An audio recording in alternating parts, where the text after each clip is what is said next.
You will not kill. You will become dead Marines. And Marines are not allowed to die without permission. Kubrick always wanted to make a stylized film about basically war, not necessarily the Vietnam War, but the phenomena of war. I think what he was very interested in doing was watching the transmutation of young men into killers, exploring the metamorphosis that occurs when you take young people and in effect brutalize them and inure them to a sense of right and wrong.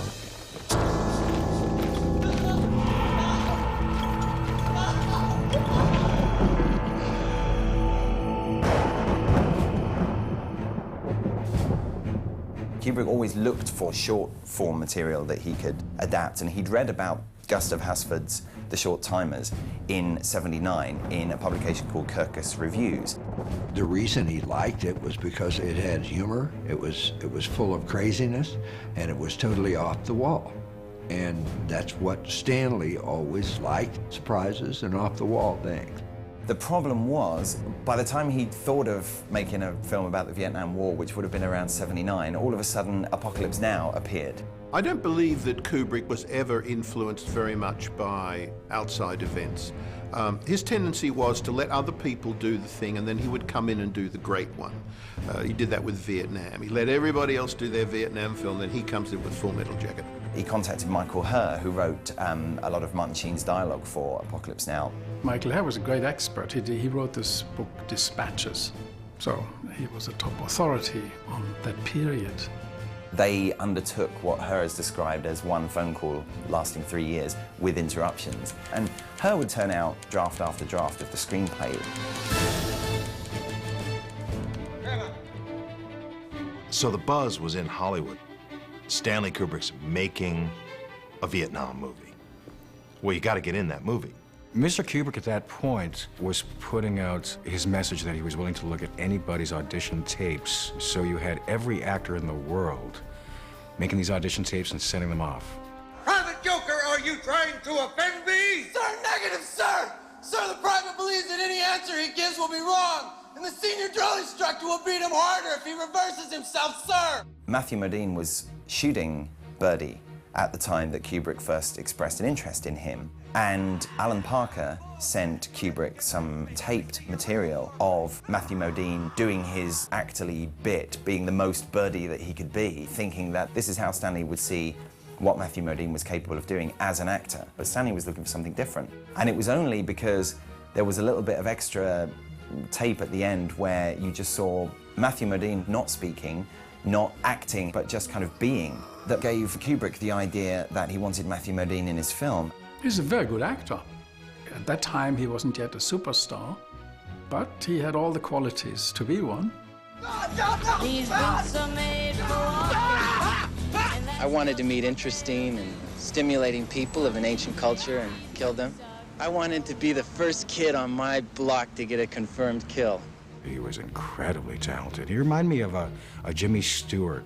Very easygoing actor, very simple, and electrifying on screen. Right shoulder! Huh. Matthew was actually also instrumental in getting Vincent D'Onofrio, who had no film experience at the time. Matthew and Vince had been friends since they appeared on stage together. I was working at the front door of the Hard Rock Cafe as a bouncer, and Matthew and his wife walked by, and I said, "Hey, man, where you been?" And he said he's doing this Kubrick thing, and that there was a part available. Hi, Joker. I didn't even think about being in film.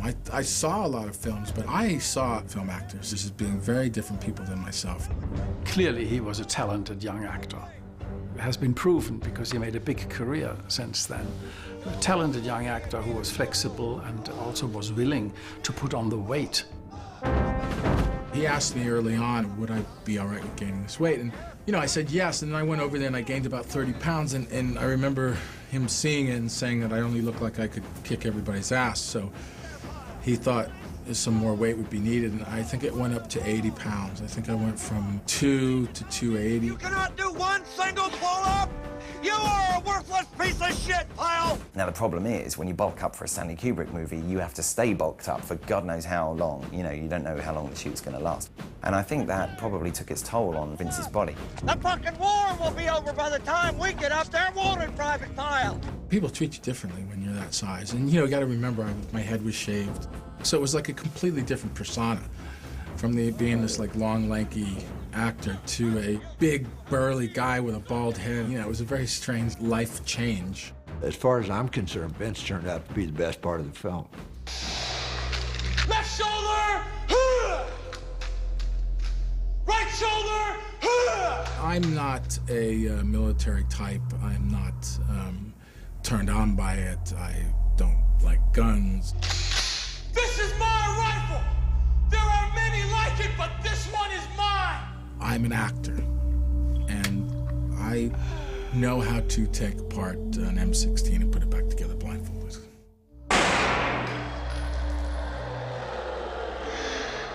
Stanley made my career. There's no question to that. No question. I've done over 50 films because of him. Because of that part. Because Stanley cast me. There is no other reason why I'm working. Easy, Leonard. Go easy, man.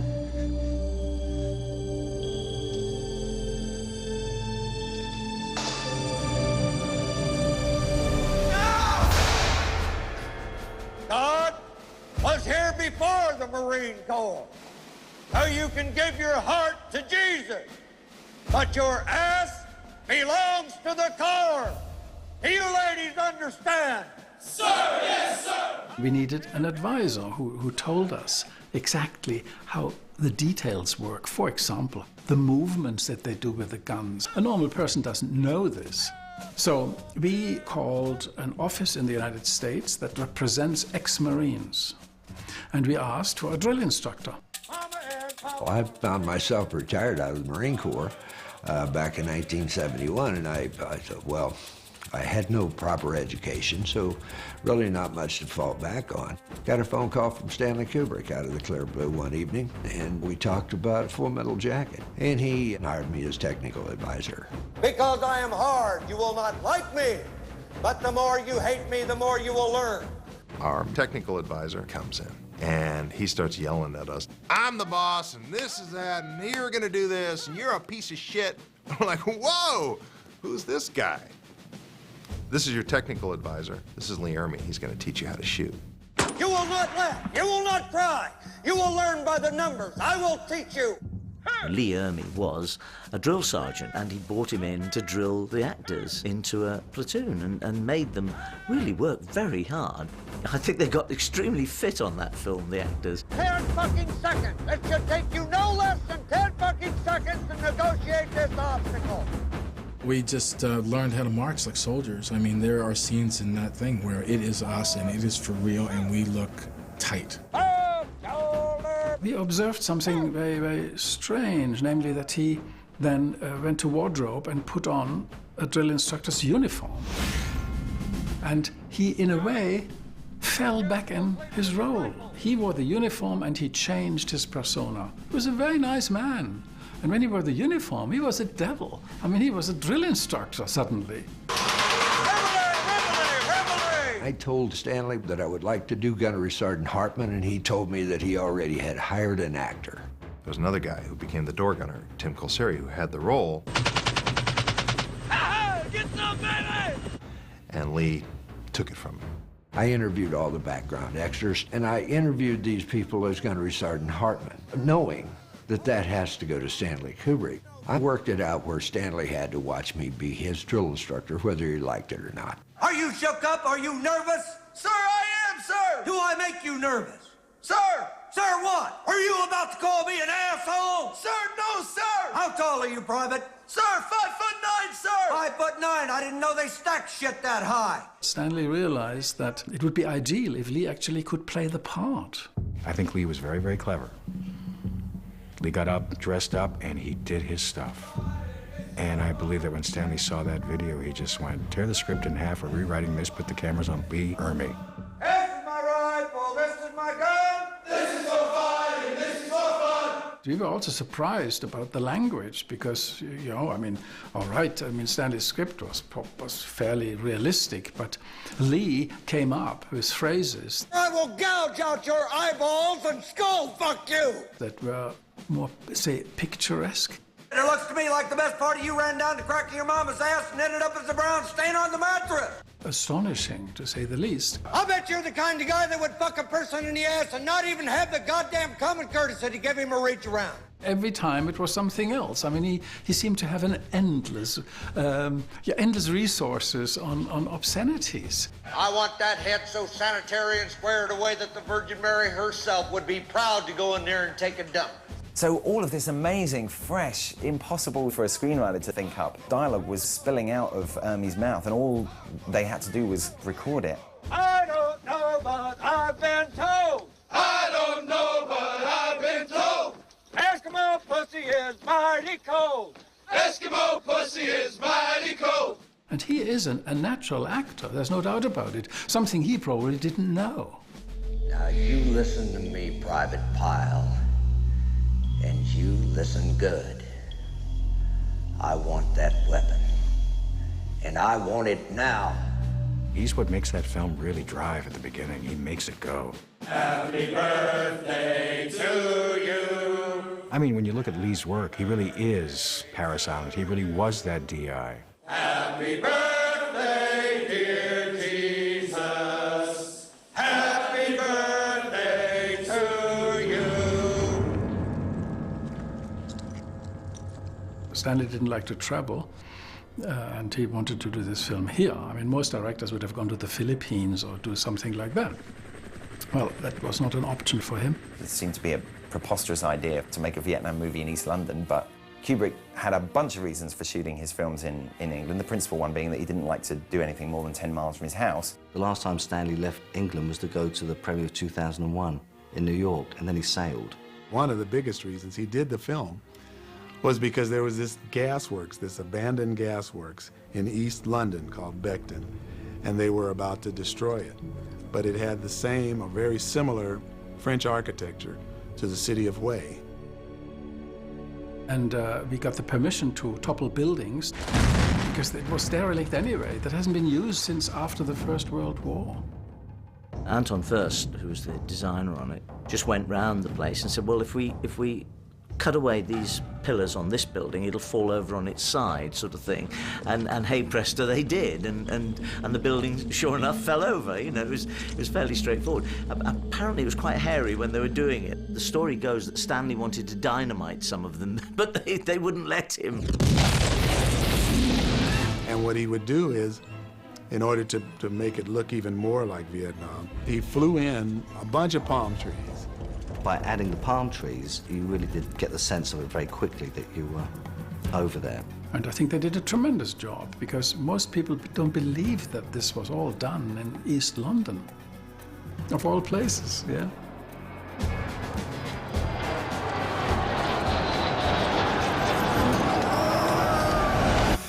I'm fucking bored to death, man.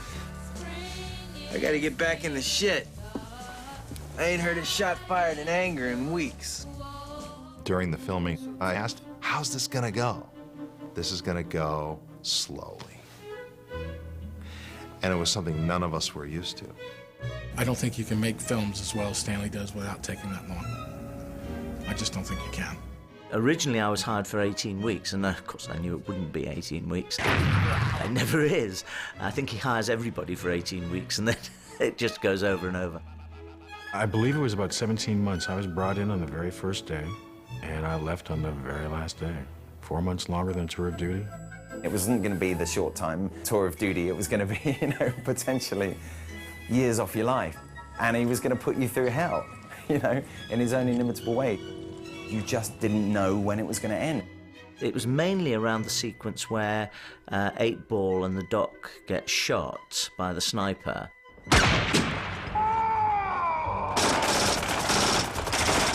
I know that Dorian stayed laying in the mud for a very long time.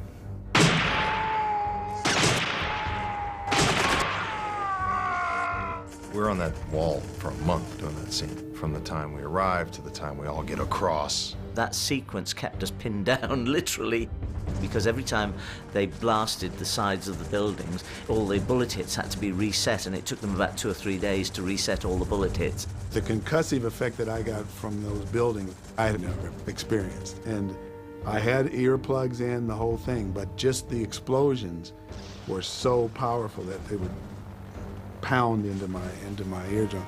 And I could only imagine what the real sound of real guns, close range, real bombs, and those things were like.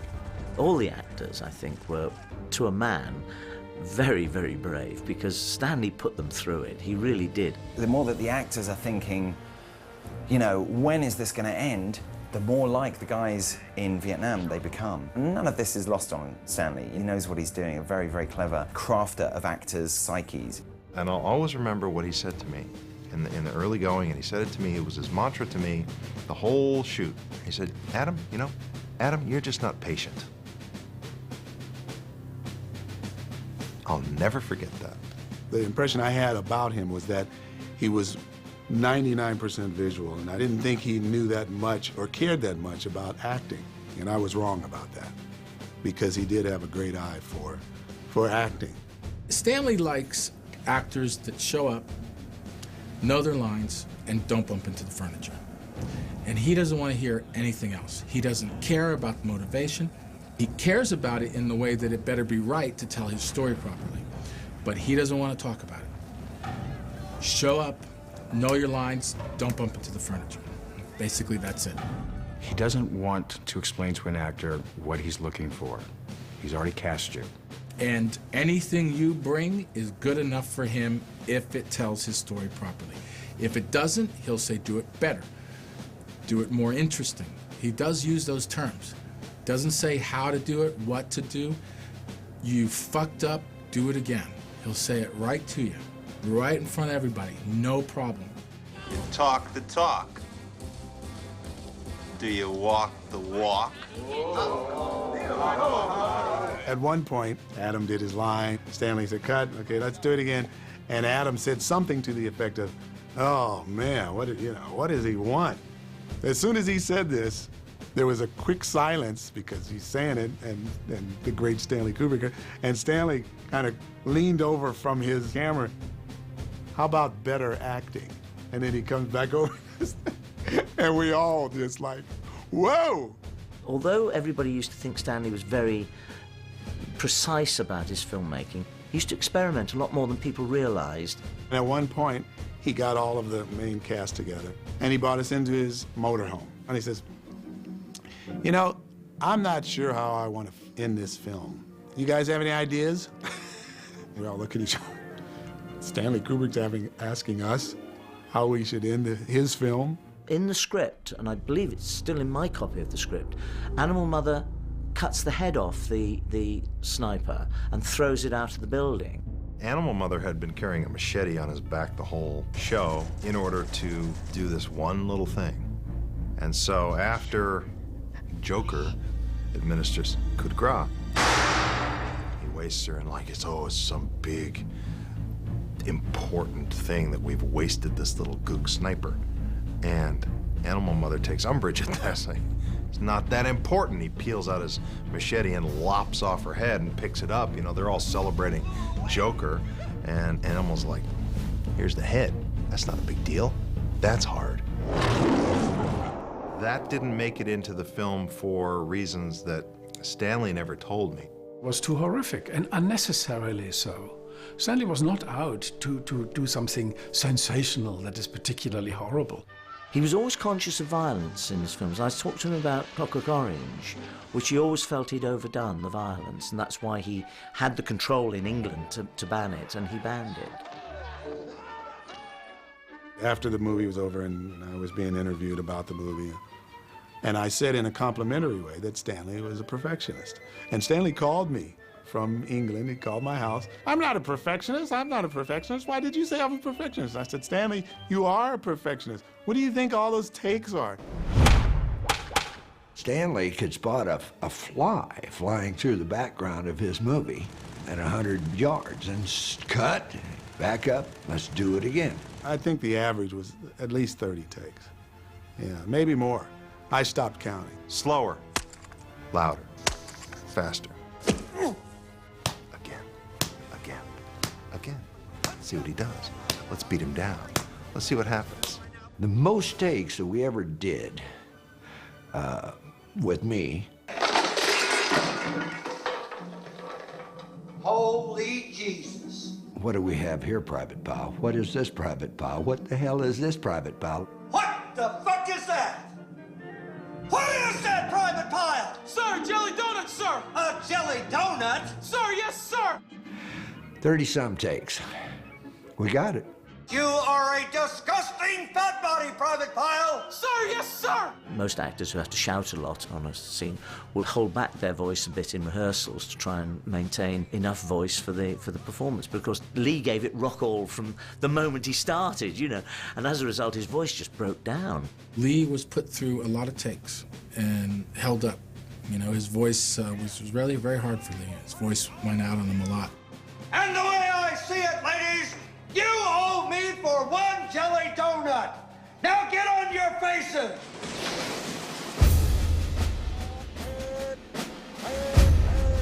The thing I remember most about the Full Metal Jacket experience is Stanley Kubrick. He was a one-of-a-kind person, and I was a student of Stanley Kubrick during that film. The only thing I can say about making a film with Stanley was you worked harder, I think, for Stanley Kubrick than any other director you worked for. He was a difficult man, there's no two ways about it. He was very difficult at times. There were times when you'd gladly strangle him, but there were other times when you'd walk over broken glass to work with him. You know, you really would. He was the most patient man that I've ever met, and yet he could be the most impatient of tyrants behind the camera when he was ready and you weren't. People said of Kubrick, in another world, he would have been a general in an army. We were driving in Stanley's wife's SUV. Nice, brand spanking new, beautiful SUV. Somehow Stanley talked her out of it that day. And we're looking for a place to do a scene. And Stanley's driving. That's how one-track minded Stanley was. He was driving and he was pointing, he was saying, Doug, you see that? We're gonna set the troops up over here, and we're driving. And in the meanwhile, I'm sitting there watching us drive slowly into a ditch.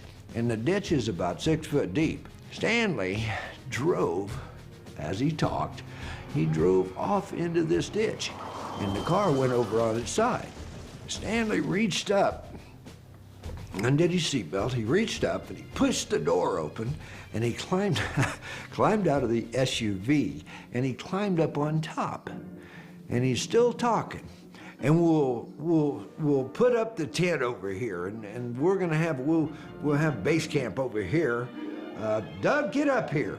And then he jumped off the side of the SUV and started walking down the road back toward base camp and looked back and said, well, come on. And we're all standing on the side of this SUV saying, do you believe this shit?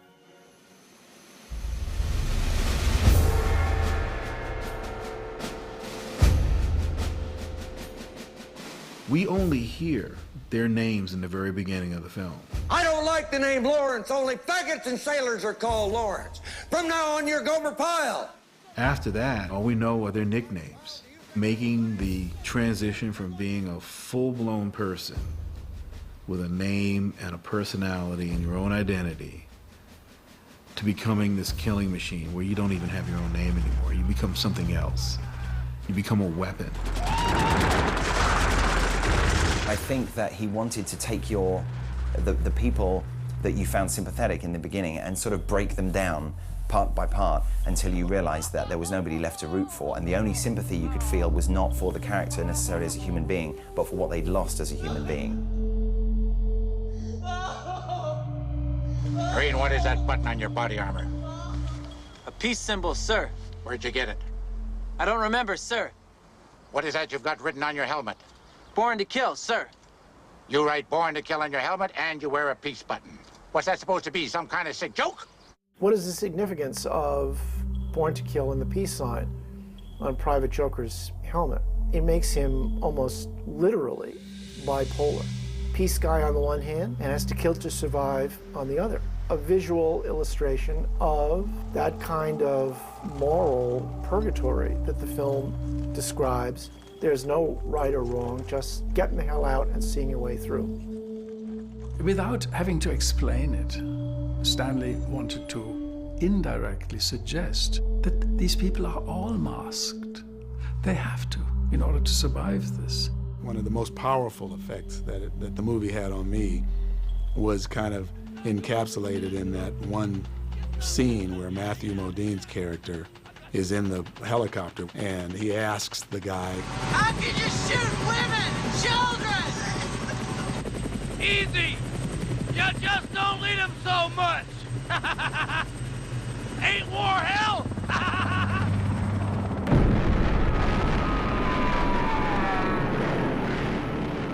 If you want the lesson of Vietnam, it is that one girl being up in a building, holding off a company of American soldiers, knowing she's going to die. And her job is to somehow or other disrupt, kill, and basically delay, no more than delay, the progress of a company of American soldiers. That was Vietnam. I think a lot of the audience at that moment didn't know how to answer to that 12-year-old girl. It left you not resolved, no way to resolve. It left you at war's doorstep. These are the consequences. These are the unpredictabilities of war. These are babies.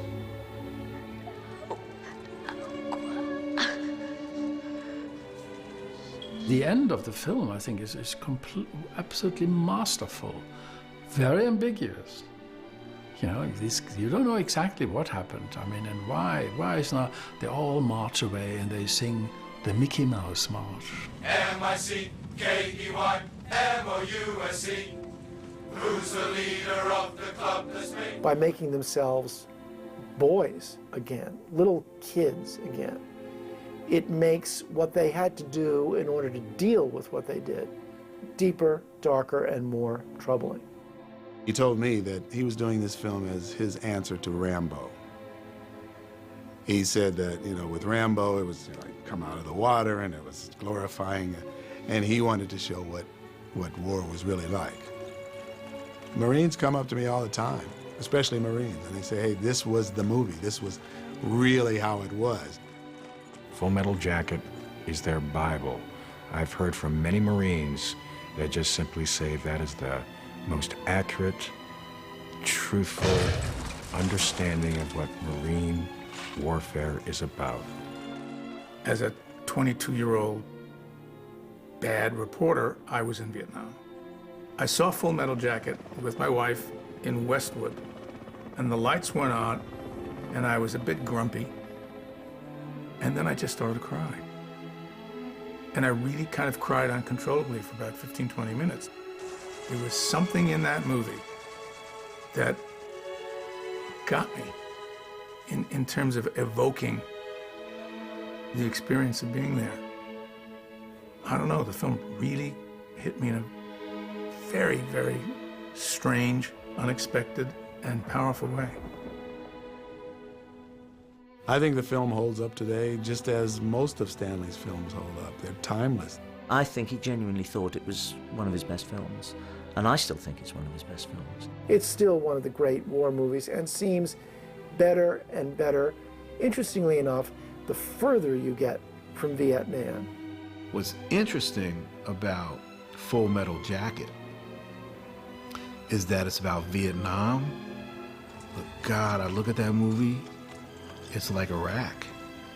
Kubrick was really making a statement about urban warfare, war in an urban environment. It's almost like Kubrick was talking about Vietnam, but he was also talking about future war, what we could be looking forward to. I think Stanley's commentary through his films is really, people, pay attention to what you're really doing, because we're playing for keeps now. If you destroy us, we don't have a second chance to come back, and you're still playing the same dangerous game Let me show you through art how dangerous it really is.